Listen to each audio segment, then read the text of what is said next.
Sincerely yours, The Breakfast Club. Can't stand tonight. Who do you love? Ow. No. Sit.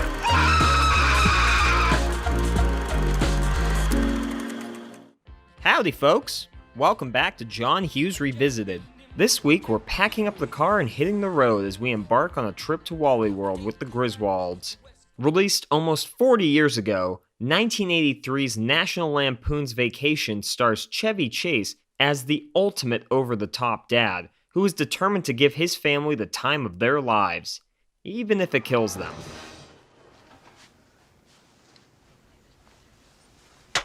Well, up and at 'em. It's the story of a man who only gets 2 weeks off a year and overcompensates by giving his family what he thinks they want, being the world's greatest dad.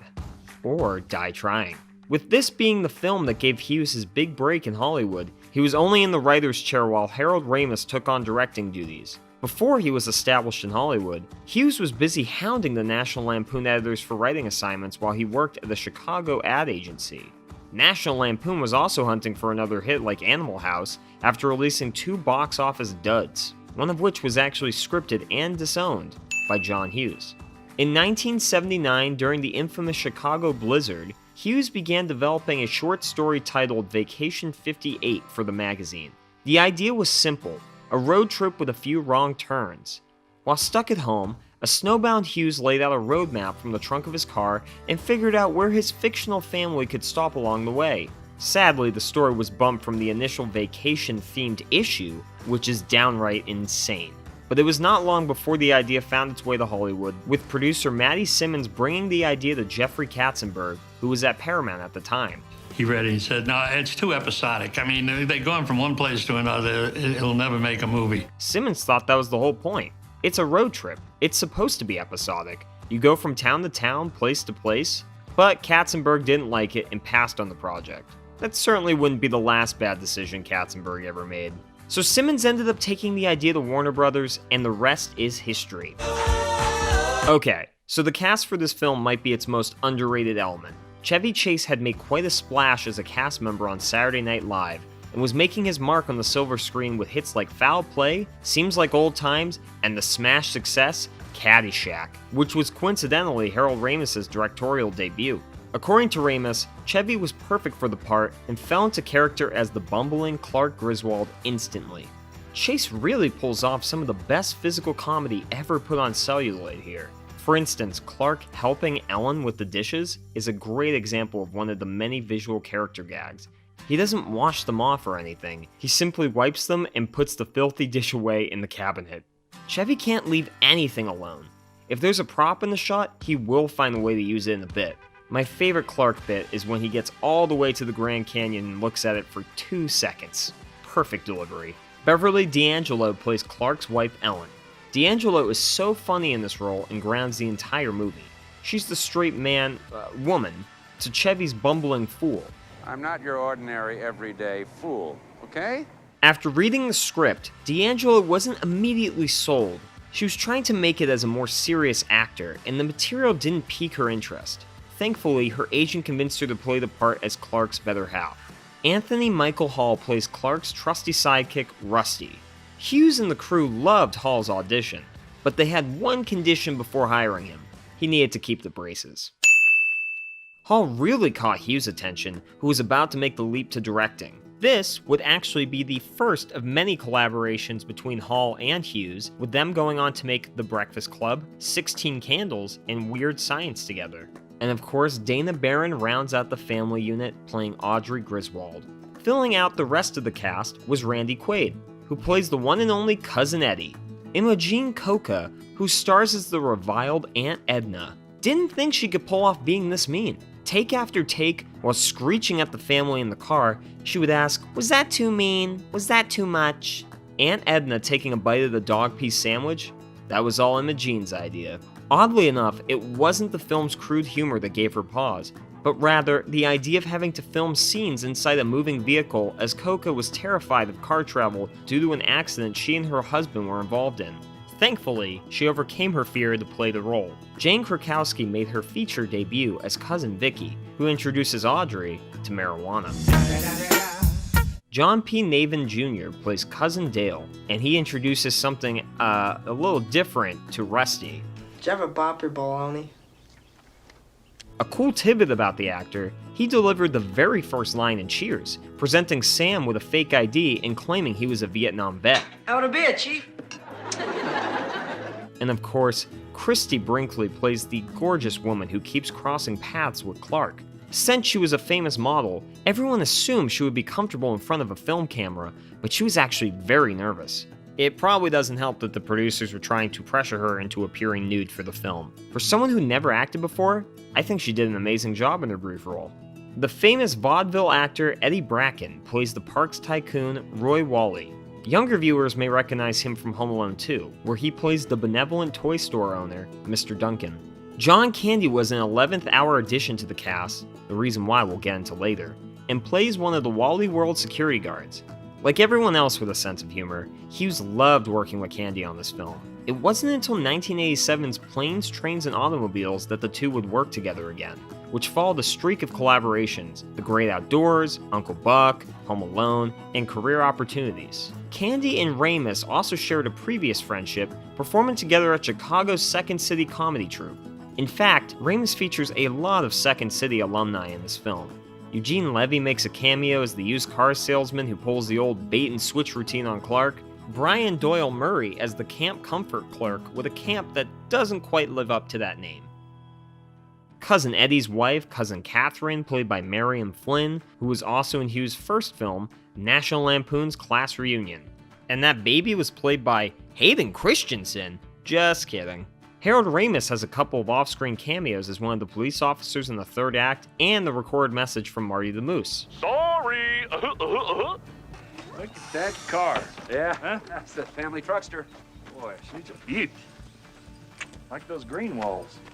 Once the writing was complete, filming officially started in July 1982 and lasted 55 days. John Hughes' script took the Griswolds through the South originally, but Ramis thought those states were a little too barren. So instead, he changed it to the beautiful landscapes of the American West.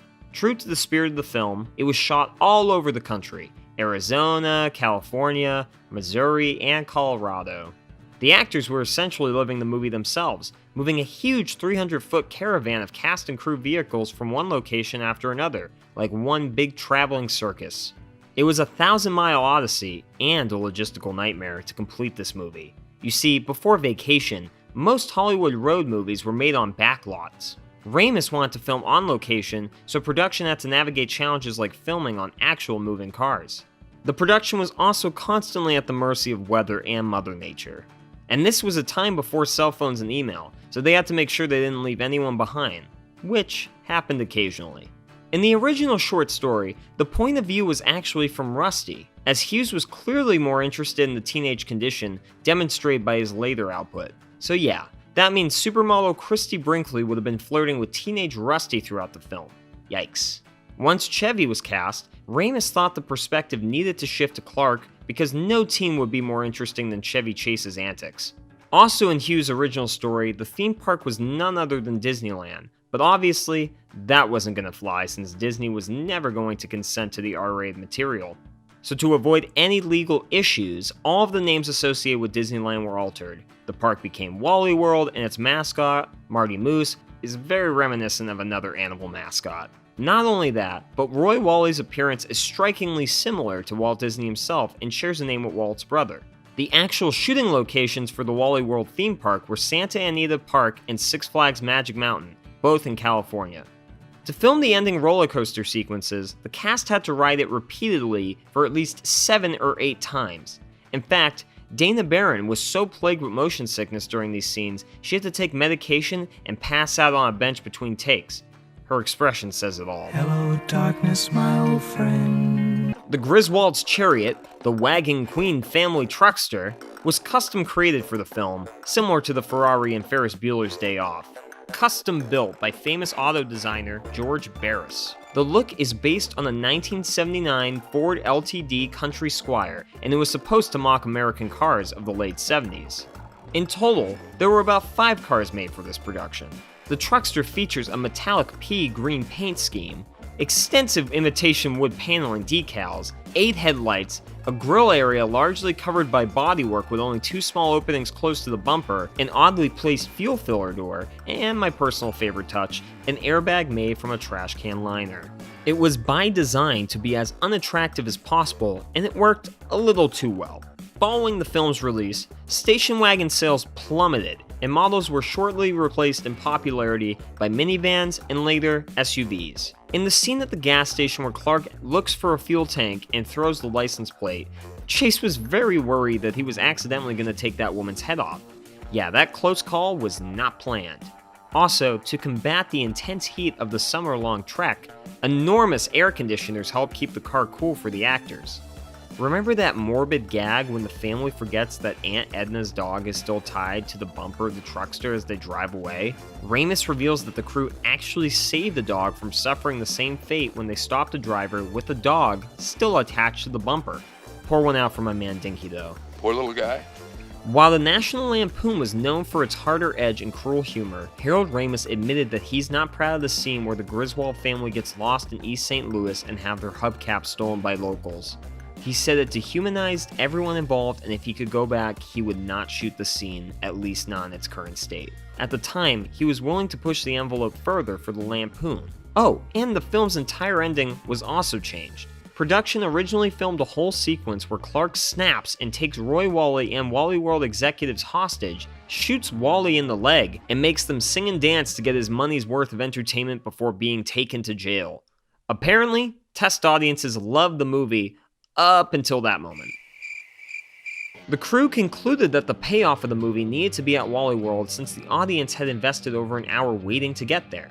So Hughes wrote a new ending where Clark hijacks the park instead and delivered on the promise of a day at Wally World. It was also done before CGI, so Wally World's entrance was actually a matte painting optically inserted into the frame. The new ending, shot 4 months after principal photography wrapped, saved the movie. You can tell it was shot much later based on Anthony Michael Hall's height change. Funny enough, Hall was actually supposed to be the younger brother, but since he was going through puberty and ends the film 3 inches taller than when it started, they changed the dynamic around so he would be the older brother. The original ending was later used in Christmas Vacation when Cousin Eddie kidnaps Clark's boss, also played by Brian Doyle Murray, and drags him to the Griswold home. Allegedly, Chevy Chase still has the original ending on tape, but so far, it's never been publicly released. Can I do your back, honey? I've already done my back. Can I do your front? Go do your own front. With the new ending now in place, the film was released on July 29, 1983. It came in at first place at the domestic box office during its opening weekend, raking in over $8 million before going on to gross a total of $61 million. It even beat Jaws 3D and Return of the Jedi during its opening weekend, which, to be fair, those films had already been out for a while at that time. When it was first released, critics panned it while audiences went crazy for it. It also came out the same year as another Hughes penned film, Mr. Mom, starring Michael Keaton, and that one actually proved to be more successful at the box office. Obviously, with any classic John Hughes film, the soundtrack is a work of art unto itself. The score was composed by Ralph Burns, and the soundtrack featured original songs by Lindsey Buckingham of Fleetwood Mac fame. While the soundtrack did not make the charts, Buckingham's single, Holiday Road, reached number 82 on the Billboard Hot 100. Of course, the rest of the soundtrack is also pretty terrific. Blitzkrieg Bop by the Ramones, Little Boy Sweet by June Pointer, I'm So Excited by the Pointer Sisters,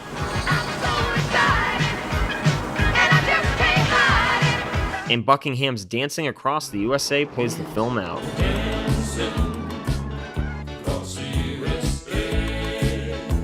Something to note, the music in the Christie Brinkley scene is different depending on which version of the movie you're watching. In the original theatrical release, the song featured was I'm So Excited by the Pointer Sisters, which is how everyone remembers it. But on home release, the song was changed to Little Boy Sweet by one of the Pointer Sisters, June Pointer. This is most likely due to a rights issue, and the only time you can catch the film with its original song is when shown on TV. And naturally, Hughes even gets a writing credit on the Wally World theme song. Moose is moose, we know. Marty Moose. Thank you. Oh, kids. Oh, kids. Waitress. As a result of the film's massive success, a franchise was born and spawned 5 sequels of varying quality. European Vacation has its moments, but it's pretty weird. Director Harold Ramis and star Anthony Michael Hall both declined to return for the sequel, opting instead to work on Ghostbusters and Weird Science respectively. Producer Maddie Simmons initially told Dana Barron that she would be returning to the role of Audrey, but once Hall declined to reprise his role, the new director, Amy Heckerling, requested both children be recast. To say Chase and Heckerling did not get along well during production would be an understatement. Amy Heckerling once said she disliked Chase so much she refused to step on set unless she had a plane ticket to New York City in her hand so that she could leave anytime she wanted. Other cast members felt differently towards Chase, with Eric Idle really enjoying working with the actor. Reportedly, after filming Wrapped, Eric Idle and Chase began working on a screenplay for a follow-up called National Lampoon's Australian Vacation. Aside from a few shark-related gags, neither could come up with much and the project was scrapped. While Hughes is credited as one of the writers, he was not involved with this film. In fact, he had no idea they were coming out with a sequel until he saw a preview of it on television. The screenplay was written almost entirely by Robert Klane, the screenwriter behind Weekend at Bernie's and Weekend at Bernie's 2. Klane was asked to incorporate unused elements from Hughes' script for the first film, resulting in Hughes being awarded a writing credit by the WGA. Currently, there's an HBO Max series in development called The Griswolds, with Johnny Galecki, the Rusty from Christmas Vacation, on board as producer. The project is said to be about what happens when a disaster-prone family returns home from vacation and explores their daily lives in the suburbs of Chicago. At the time of writing this, it's unclear if any of the other cast members will return. Christmas Vacation is still entertaining, thanks to Hughes actually being back in the writer's chair for this one. Dinner with balls! Christmas Vacation originally had none other than Chris Columbus directing until he had an awful dinner with star Chevy Chase, who treated him like crap. Columbus asked to be let go from the project, and Hughes felt so bad about the whole thing that he offered him another holiday comedy he wrote, a little movie called Home Alone. Not a bad consolation prize. Vegas Vacation only exists so Chase could escape his contractual obligation to Warner Brothers and avoid a potential lawsuit. And there was also a made-for-TV movie called Christmas Vacation 2: Cousin Eddie's Island Adventure, which featured the return of the original Audrey Griswold, played by Dana Barron. I'm gonna kill myself. Honestly, the less said about that movie, the better. In 2010, a short film called Hotel Hell Vacation was released as part of a campaign for a travel rental website. That short was the first time since 1997's Vegas Vacation that Chase and D'Angelo reprised their iconic roles. Not gonna lie, it's pretty terrible since it's one giant half-baked ad. But if you really love these characters, maybe you'll find it more amusing. In 2015, Warner Brothers hit the button on a soft reboot of the franchise with Vacation, starring Ed Helms as an adult Rusty Griswold trying to take his family on a trip to Wally World before it closes forever. Chase and D'Angelo also returned for a scene in that film. Also, in 2011, Chase stated he was writing his own sequel. The idea would be basically Swiss Family Griswold, where it starts on a cruise and ends on a deserted island. Sorry, Chevy. Seems like Cousin Eddie already beat you to the punch.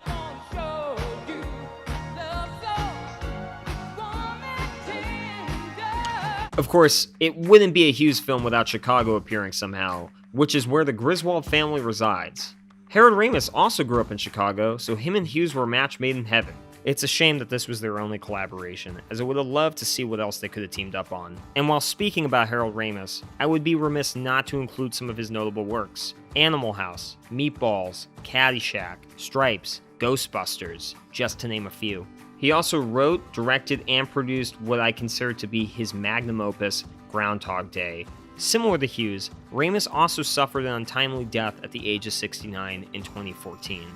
The official poster by fantasy artist Boris Vallejo is actually really brilliant. It's the perfect window into Clark's mind and how he views himself to his family. This ripped hero going to any lengths to make sure his family has a great vacation. This film was what put Hughes on the map in Hollywood, no pun intended, as within a year of the film's release, he was in the director's chair for 16 Candles. That's no small feat, especially when we consider that this was only his second screenplay produced, the first having been the disastrous National Lampoon's Class Reunion. As someone who has taken a cross-country road trip to Los Angeles himself, I can see why this film connected with audiences. If you've ever taken a road trip anywhere, we all have a horror story or two to share.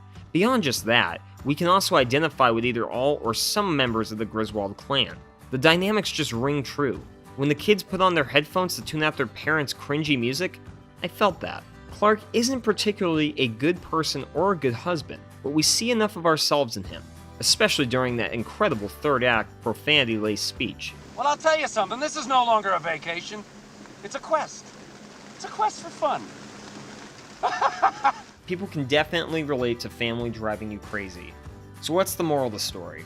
The next time you're thinking about going on an epic cross-country road trip with your family, fly, don't drive. Ultimately, I give National Lampoon's Vacation 4 out of 5 family trucksters. Hi everyone, welcome back to John Hughes Revisited. This week we're staying home with the kids as we take a closer look at Mr. Mom, a comedy about a family man named Jack Butler, played by Michael Keaton, who loses his job and must become the homemaker while his wife, Caroline, played by Terry Garr, returns to work to become the breadwinner. This leaves Jack in charge of the chaos that is running a household with 3 children. Similar to how National Lampoon's Vacation was based on his own family vacations as a child, Mr. Mom was based on Hughes' experiences looking after his 2 children in Chicago while his wife was away. Around this time, out on the West Coast, struggling producer Lauren Schuler Donner, then working at Motown Productions, read an article in National Lampoon written by John Hughes and kept in touch with him. One day, John Hughes told Donner about his disastrous experiences as a dad trying to take care of his little ones. After Donner found the story absolutely hilarious, Hughes asked if that could make a good movie, and Donner replied, "It sure sounds funny to me." He said, I have 80 pages in a drawer of a script called Mr. Mom, do you want to read it? And I said, of course. And I read it, and it was great. Hughes flew to Los Angeles to rewrite the script with Donner. This was the second feature written by John Hughes, the first one being the critically panned National Lampoon's Class Reunion. As Hughes had a deal with Aaron Spelling, he brought him on as an executive producer, but Universal Studios execs were unhappy that Hughes worked out of Chicago and not LA, so they fired him. I'm fired? And brought in a group of TV writers to remake his script into a television movie. Cowards. At some point, the project moved to 20th Century Fox, who thankfully decided to turn the project back into a feature film, which was a relief to Donner, as she thought Hughes' original script was far better. So with production back on track using Hughes' script, it was time to find Mr. Mom. Donner talked to her agent friend, Lori Perlman, who told her about this really funny guy named Michael Keaton. After meeting Keaton and seeing his star-making role in Ron Howard's Night Shift, Michael Keaton was cast as Jack Butler. I could not wait to get out of the theater and give Mr. Mom to Michael Keaton. He was so good. Keaton actually turned down Splash to do this movie because he was worried about being typecast. Funny enough, Ron Howard was asked to direct, but he turned it down in order to make Splash. This was a big break for Keaton, as it was the first time he received top billing and carried the movie squarely on his shoulders.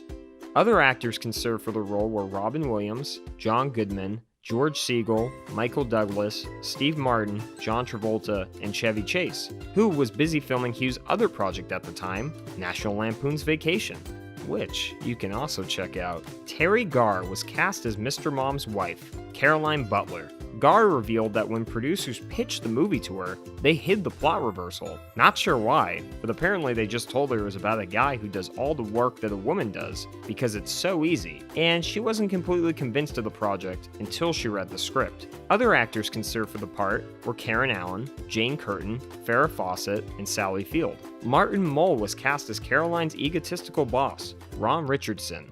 Other actors considered for the role were Dabney Coleman, Jack Nicholson, Burt Reynolds, and Jeffrey Jones, who would work with Hughes later on in Ferris Bueller's Day Off. Jeffrey Tambor plays Jinx Lathman, Keaton's sleazy boss at the automotive factory. Christopher Lloyd has a minor role as Jack's co-worker, Larry.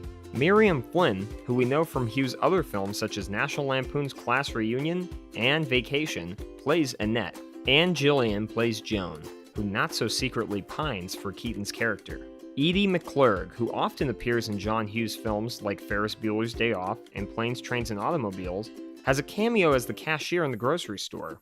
Are these Kotex Maxi Pads on special? Never mind, sorry, forget it. Kotex. So with the cast in place, it was time to roll the cameras. Can I have a moment to myself, please?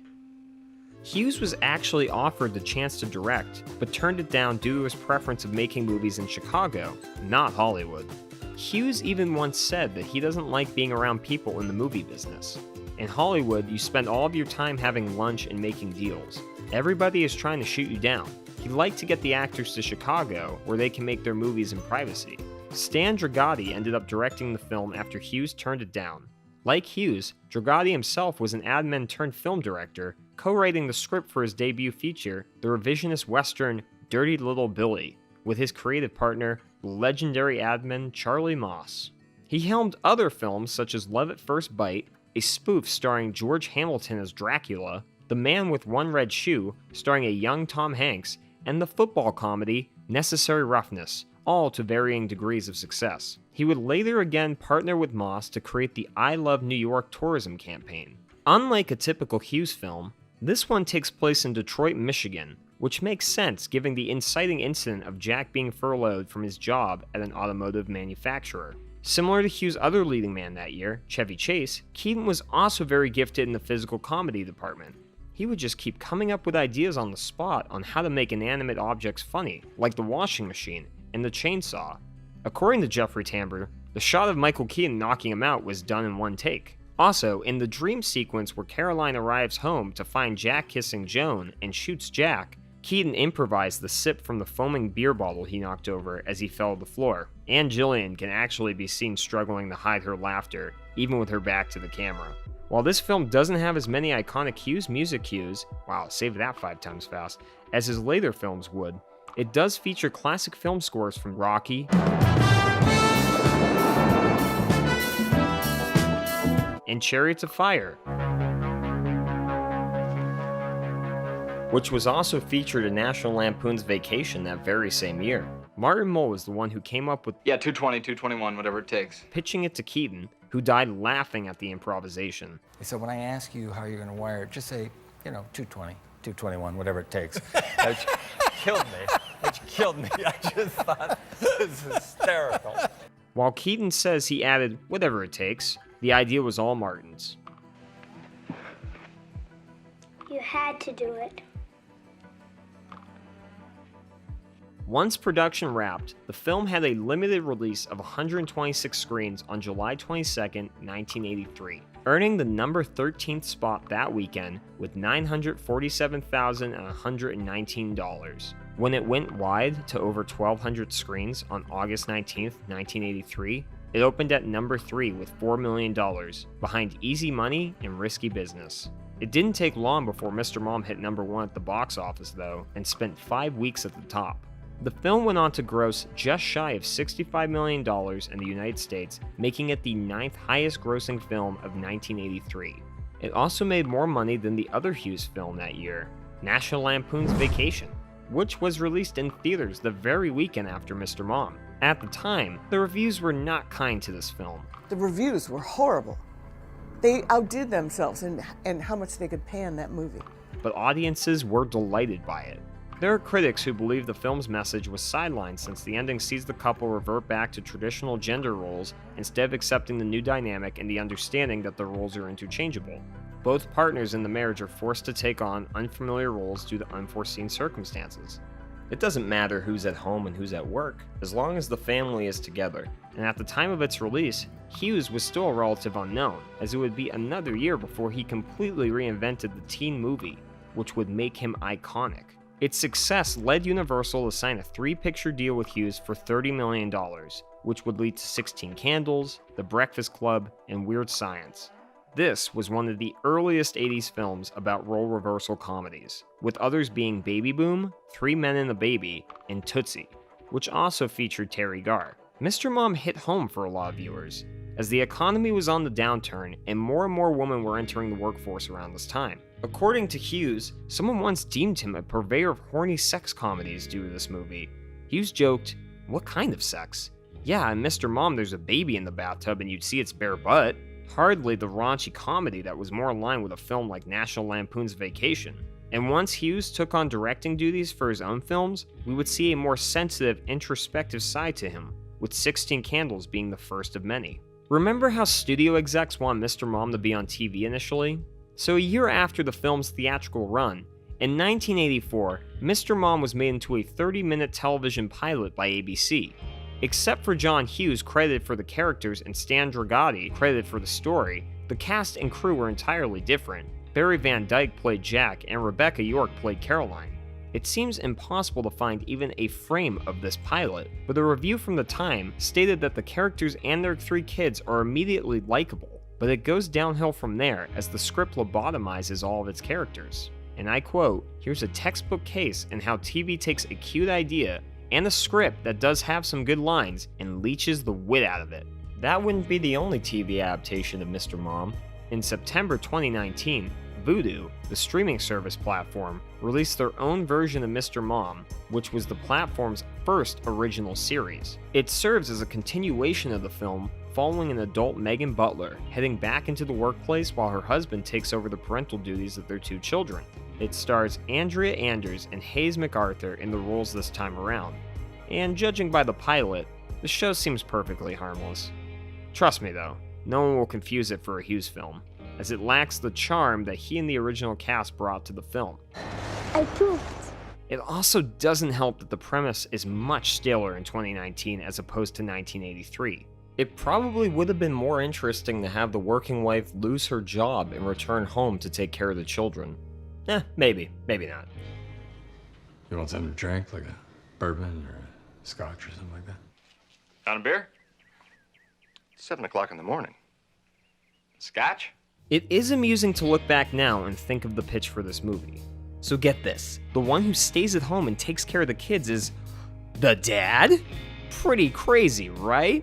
Hell, even the tagline cracks me up. When mom goes to work, dad goes berserk. Jesus Christ. For its time though, this film was ahead of the curve. In 1983, more women stayed at home than there were in the workforce, so it was a novelty for a man to be a stay-at-home dad. After its release, Mr. Mom became part of the vernacular and represented a segment of men who were at home dealing with the kids, and up until then, really hadn't been heard from. That's the power of film, because it spoke for and to a lot of men. Not only did it speak to those embracing the Mr. Mom moniker, it also helped women, due to people taking housewives for granted and not appreciating all the things they do to keep a household running. The film made women feel better about what they did because they knew that men were now understanding how difficult it is to control the chaos. This movie and the term Mr. Mom itself have been referenced time and time again in films such as Meet the Fockers. You think you can take me, Flower Man? Pretty sure I can, Mr. Mom. And TV shows like Stargate Atlantis. Look who's back. It's Mr. Mom. Fun with the kids? Hughes actually reused the gag where Jack dries the children's socks in a microwave in another movie of his, Uncle Buck.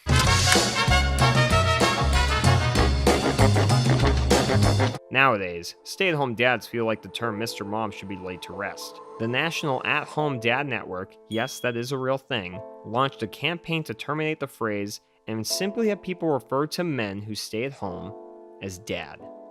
I guess I can see why they would want to erase the image of an inept dad who wouldn't know how to order from a deli. Seriously though, Jack never stepped foot inside a grocery store before all this? Give me a 1/4 pound of cheese. American blue cream cottage. Wait, did they just say cottage cheese? Who the hell is buying cottage cheese at the deli? And you know what? What kind of school has 2 different traffic routes? You're doing it wrong. That just seems sadistic and... Okay, sorry, I digress. Don't get me wrong, this film is dated in a multitude of ways. But according to Donner, that's how Hughes actually was while trying to be the primary caregiver. He had never been to a grocery store, never operated a vacuum cleaner. He was literally like an idiot with these children, and it was hilarious. And for that ignorance, we thank you, Mr. Hughes. This movie has a lot of heart, and I'm particularly fond of the nods to classic films like Rocky.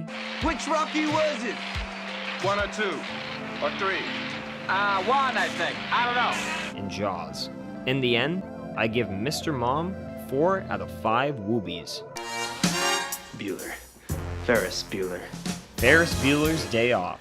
the pinnacle of teen comedies. Written and directed by John Hughes, the film stars Matthew Broderick as the eponymous Ferris Bueller, a high school slacker who skips school for a day to explore Chicago with his best friend, the shy and nervous Cameron Fry, and his girlfriend, Salome Peterson. The trio run all around the Windy City, attend a baseball game, chill by the pool, and become part of a city parade, all while Ferris's sister, Jeannie, is trying to prove he's in fact lying about being sick. His principal is also not convinced about Ferris's illness and dedicates his entire day trying to catch him in a lie.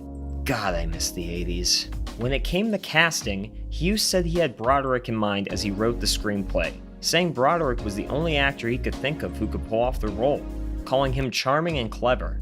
Broderick admitted he hadn't seen the director's work until he was being considered for the titular role. Molly Ringwald hoped to play Salome Peterson, but according to the actor, Hughes wouldn't let her do it, claiming the part wasn't big enough for her. The role of Ferris's girlfriend went to Mia Sara instead. For the role of Ferris's BFF, it had originally been offered to Emilio Estevez, another Breakfast Club alum, but he turned it down. Alan Ruck had previously auditioned for the role of Bender in The Breakfast Club, which ultimately went to Judd Nelson. However, Hughes remembered Ruck from his audition and cast him as the 17-year-old Cameron Fry. Producers were worried about Ruck's age, as he would turn 30 by the time the film was released. But Ruck's agent alleviated fears by pointing out that Ruck had played the same age as Broderick every night on stage during the production of Biloxi Blues.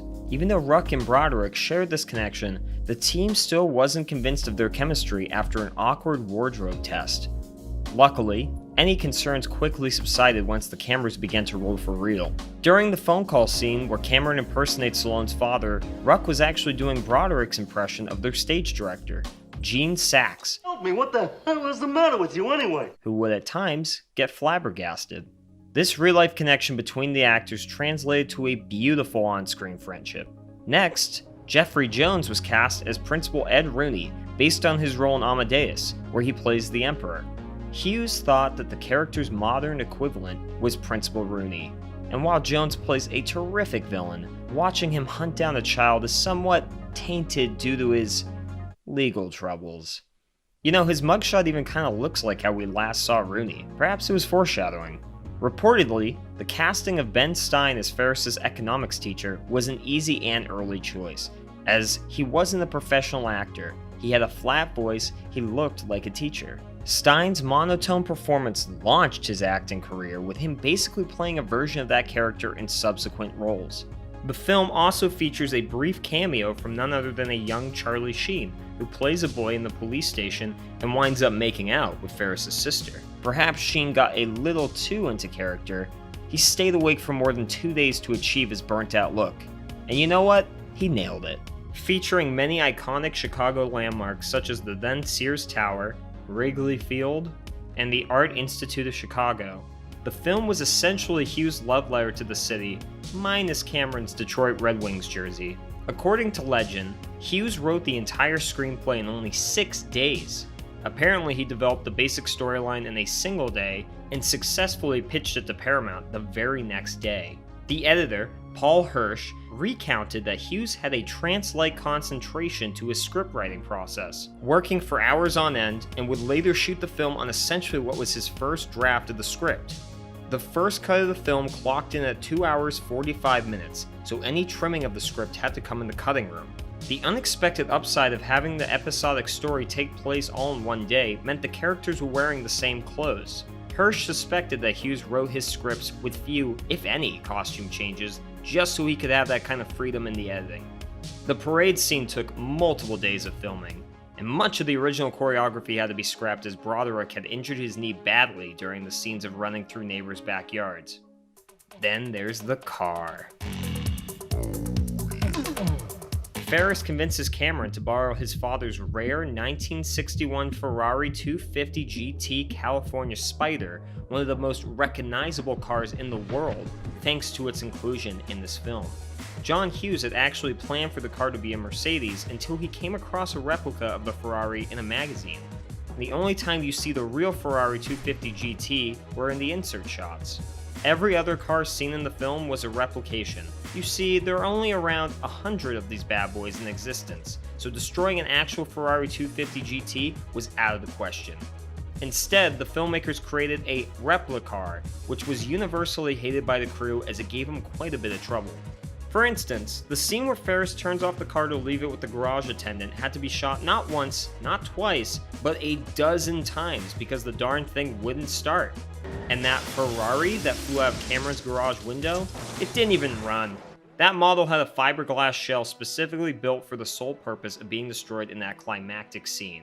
And while the film and its characters feel so fully formed, not everything made it into the final film, with several deleted scenes being left on the cutting room floor.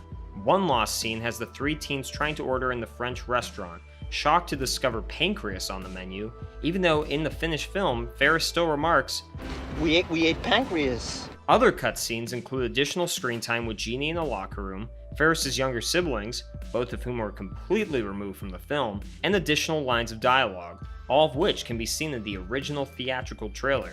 Hughes also wanted a scene where Ferris, Stallone, and Cameron go to a strip club, but Paramount executives told him there was only so much time left in the shooting schedule, so the scene was scrapped.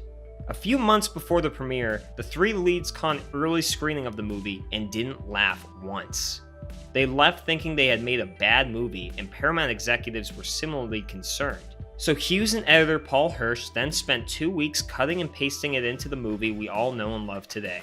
And while it's an iconic part of the film, in the original cut, the museum scene fared poorly at test screenings until they switched sequences around and changed the soundtrack.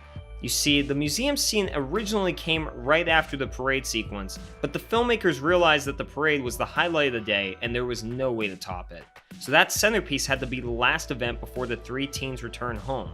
So they reshuffled the sequence of events and moved the museum scene before the parade. Everybody loved it, and the rest is history. Ferris Bueller's Day Off was released on June 11, 1986, and went on to become one of the year's top-grossing films, making $70 million on a $5 million budget. The movie received acclaim from both critics and audiences who praised Broderick's performance, the film's humor, and its tone. It seems that Hughes knew that the film was destined to enter the zeitgeist, telling multiple cast members, including Jeffrey Jones, that their roles would follow them the rest of their lives. And after playing the high school senior, Broderick's career went stratospheric. During Broderick's Oscar tribute to the late Hughes, he says hardly a day goes by without someone tapping him on the shoulder and asking, "Hey, Ferris, is this your day off?" Richard Roeper called it one of his favorite films of all time. He, along with many others, view it as something of a suicide prevention film. Despite the title, the film isn't really about Ferris Bueller, but rather his timid friend Cameron, who starts off in a depressed state and by the end finds his inner strength and self-worth to stand up to his materialistic father. If Ferris is who we want to be, then Cameron is who we are, representing our daily struggle within ourselves. The basic plot is centered around Ferris making it his mission to show his best friend that the whole world in front of him is passing him by, and that life can be pretty sweet if you wake up and embrace it. Now, the idea of a sequel has been floated for years. After production wrapped, Broderick and Hughes stayed in touch. They spitballed ideas for a potential sequel where Ferris would be in college or at his first job, and the same kind of hijinks would happen again. Neither the actor nor the filmmaker found a very exciting hook to pull it off, since this movie is about a singular time in your life. Alan Ruck joked that they could wait until him and Broderick were in their 70s and do a Ferris Bueller movie set in a nursing home. Cameron wouldn't really need to be there, but he just decided his life is over, so he committed himself to a nursing home. Ferris comes and breaks him out, and then they go to a strip club and other ridiculous stuff happens. Honestly, I'd be lying if I said I didn't want to watch that movie, especially since Hughes would finally get his strip club scene. In the 90s, there was also a television series starring Charlie Schlatter in the titular role and featured a pre-Friends Jennifer Aniston, who plays his sister. Okay, let me tell you, this show is bonkers. It's strange, it's neither a prequel nor a reboot, but also a mix of both those things. The show takes place before the events of the movie, but Ferris also references stuff that happens in the movie. Oh, remember when I said that Jennifer Aniston plays his sister? Yeah, keep that in mind when you watch this scene. You and I, we're flesh and blood. I know I've never said this to you before, but I am so glad that you are my sister. Absolutely. Oh, Ferris.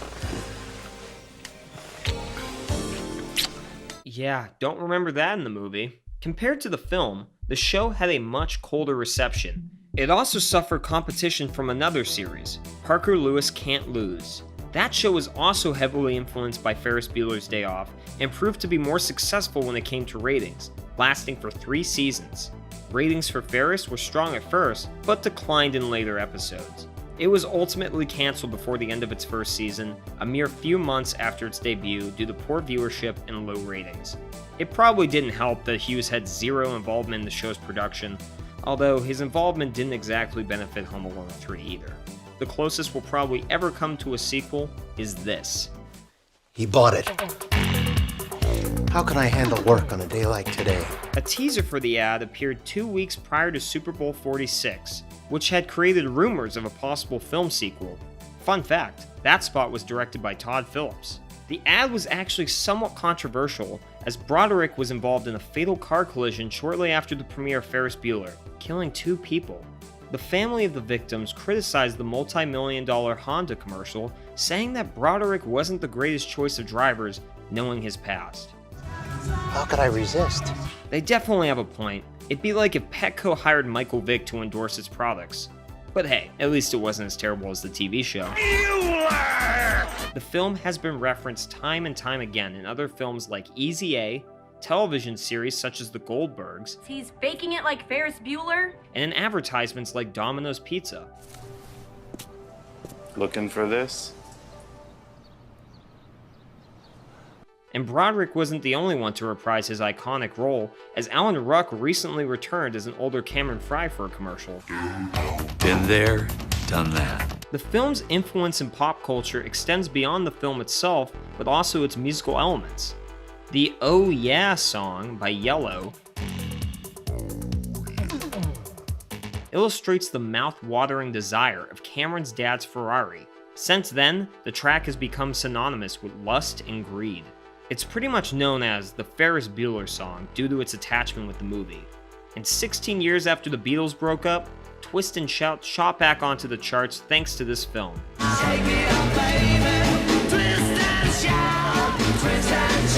The track heard in the movie is actually a different version that included brass overdubbed onto the Beatles' original recording, which did not go over well with Paul McCartney. Upon hearing McCartney's reaction, Hughes felt bad for offending a Beatle, but defended the decision by saying, "We saw a band on screen and we needed to hear the instruments." Originally, an official soundtrack was not released for the film, as director John Hughes didn't see the need. He felt the songs would not work well together as a continuous album, going on to say, who would want Donka Shane and Oh Yeah on the same record? Donka Shane is one of the recurring motifs in the film. Hughes actually despised the track, calling it the most awful song of his youth. Finally, in 2016, the official soundtrack for the film was released with only 5,000 physical copies in existence. The film was also inserting memorable mid and post-credit scenes way before the MCU was even a thing. In fact, it was this film that inspired MCU ringmaster Kevin Feige to insert post-credit scenes into the MCU films, as it caused him to watch credits for every film he saw when he was younger. And as the credits roll, Rooney, looking like hell, boards a school bus full of Ferris Bueller fans, his worst nightmare. There's also a post-credits scene where Ferris comes out in a robe and tells the audience the film is over and to go home. That post-credits scene was paid homage by none other than Deadpool in his first outing. In a way, it's kinda come full circle. In 2016, Toronto artist Sarah Keenlyside recreated Ferris Bueller's bedroom in the documentary Ferris's Room, as part of celebrations for the 30th anniversary of the film. The documentary captures her process as she tracks down replicas of Ferris's prized possessions and works against the clock to get the installation ready in time for the big day. Along the way, she meets Ferris superfans who keep the spirit of Ferris Bueller's Day Off alive and reveals how art, whether it's a nostalgic art installation or a classic comedy film, brings us together. There's also a really cool 360-degree video experience available on YouTube if you want to check it out. The longevity of the film is obvious as its cultural impact has permeated pop culture throughout the years. Bueller.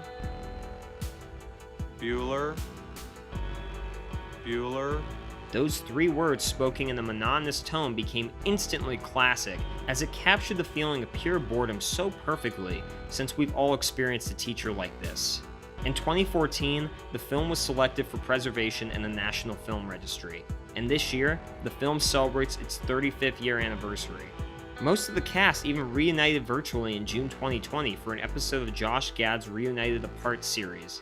The film can also be seen as a precursor to Home Alone, with the childlike wish fulfillment in the fourth wall-breaking star. There's also a theory that Ferris is simply a figment of Cameron's imagination a la Fight Club. Why'd you kick me? Where's your brain? I asked you first. While definitely intriguing, I'm not sure I buy that Ferris is Cameron's Tyler Durden.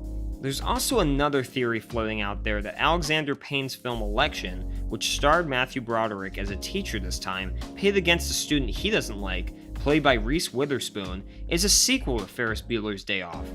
Truly, you could almost see it possibly being a super dark quasi-sequel where Ferris loses his way and somehow grows up to become Ed Rooney. Quick side tangent, before they were sold on Bryan Cranston for Breaking Bad, AMC Network actually had Broderick in mind for the role of Walter White. Maybe they were thinking of both of his roles in Election as well as Ferris's knack for ingenious schemes and getting out of trouble. Anyways, I also love that Ferris is essentially a fixer. We never see him in a school setting, but all the students are rooting for him, even starting a fundraiser to buy him a new kidney. The sportos, motorheads, geeks, sluts, bloods, wastoids, dweebies, dickheads, they all adore him. They think he's a righteous dude. Hell, even the cops are rooting for Ferris. Tell him all the guys at the station here are pulling for him, Honestly, the casting of Broderick is key. In the wrong hands, Ferris Bueller could have been an arrogant, grating punk. I mean, just look at the TV show's version. It's less Ferris Bueller and more American Psycho. They say curiosity killed the cat. I'm Ferris Bueller, and color me curious, but I've never killed a cat. Ferris Bueller is the living embodiment of cool. He doesn't follow the rules, everyone loves him, and everything always seems to work out for him. If I had to give Ferris Bueller's Day Off a rating, I'd award it 9 out of 10 Molly Ringwalds. To Hughes and many others, Ferris is more than a man. He's an attitude, a way of life, and a mindset. We could all learn something from Ferris, especially in our world that moves at 1,000,000 miles an hour today. Life moves pretty fast. You don't stop and look around once in a while, you could miss it. Well said, Ferris. And if you like what you're watching, make sure you subscribe to JoBlo videos. Hit that bell to receive all notifications. We're an independent company, and we appreciate your support. Danke schön. You were sweet, Danke schön.